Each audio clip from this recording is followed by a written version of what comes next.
vous avez souhaité que l'équipe que j'ai mise en place avec mes 2 consultants, qui, à leur annonce, il y a eu la panique dans notre rang, en Côte d'Ivoire, mais c'est celui qui sait, qui parle. Nous avons souvent l'habitude de prendre des blancs comme des spécialistes des questions africaines.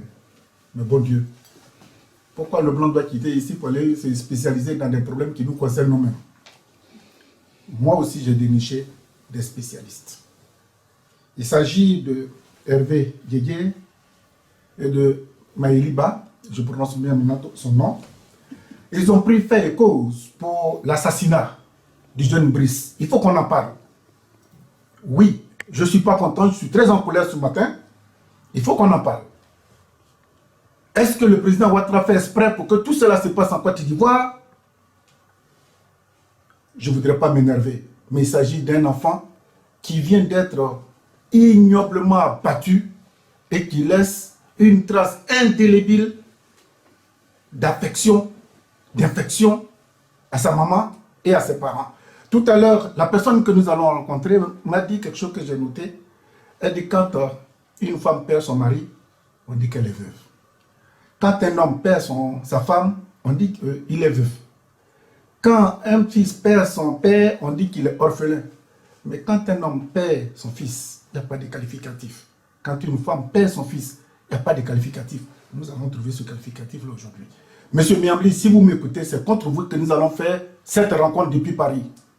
Trop, c'est trop. À la suite de l'assassinat qui a été commis chez vous sur le jeune Brice, mes 2 consultants ont lancé par émotion, par colère, des appels aux dons. De passage à Paris, nous avons une grande connaissance, une dame expérimentée, attention, j'ai dit expérimentée, en droit, Maître Françoise Ofoumou. C'est à Paris que nous sommes venus la rencontrer. Maître, bonjour. Bonjour, Joël. Alors, Maître, à la suite de l'assassinat du jeune Brice, mes 2 consultants ont lancé d'abord et soutiennent la famille, la mère qui est complètement éplorée. Malheureusement, en Afrique, quand vous n'avez pas d'argent et que vous êtes en face de ceux qui en ont, ils peuvent vous enlever la vie et vous devez applaudir. À la suite du combat, ils sont tombés sur un cabinet qui veut leur prendre 8 millions de francs CFA pour défendre le dossier du Brice. Et puis, comme tout attend, les réseaux sociaux ont fait que vous avez eu vent de ce combat que Maïli et Hervé mènent sur les réseaux sociaux pour qu'au moins justice soit faite. Alors vous portez volontaire pour dire, mais pourquoi prendre de l'argent pour défendre un crime? Disons que c'est... Quand un avocat est constitué, c'est normal que des honoraires soient versés à ce cabinet d'avocats. Et quand des cas d'espèce dérangent certains militants ou militantes des droits humains ou de la démocratie, ces personnes peuvent se joindre à la défense, au collectif constitué. Et ces personnes-là, je veux dire ces militants des droits humains, peuvent parfaitement défendre la cause sans pour autant exiger des honoraires. Et c'est un peu pour ça que après avoir constaté, j'allais dire sur les réseaux sociaux, la détresse de la mère de Brice, j'ai décidé d'être la voix des sans-voix. Je veux dire par là que j'ai suivi avec beaucoup d'intérêt la conférence de presse donnée par Monsieur Méambli. Monsieur Méambli, Evariste. Qui est député, hein? Il est député. Député de Fakobli. Intouchable. Et président de la région du Guémon.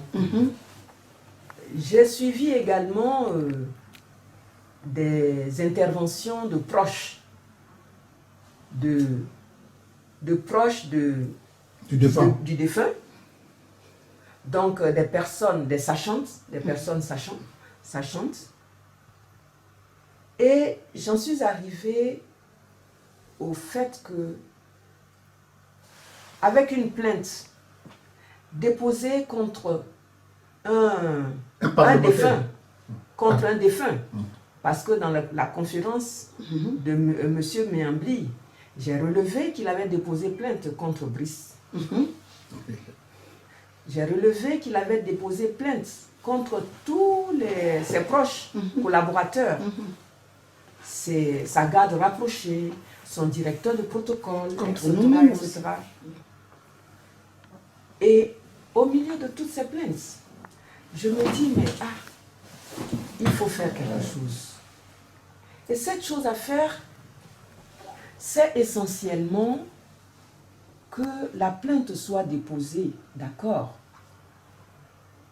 Je ne parle pas de déposer plainte, il ne m'appartient pas de déposer plainte contre M. Méambli, mais pour que la véracité des faits soit ressortie, pour que l'enquête soit objective, il faut absolument que le président de l'Assemblée nationale, j'ai nommé l'honorable Soro Kiba Fouriom, puisse être interpellé, comme moi je le suis, pour convoquer une session de l'Assemblée nationale, pour pouvoir lever l'immunité parlementaire de M.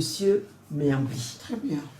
Et ce sera la meilleure manière de procéder à l'enquête de manière objective. Procéder à cette enquête de manière objective parce que je vous assure que trop c'est trop.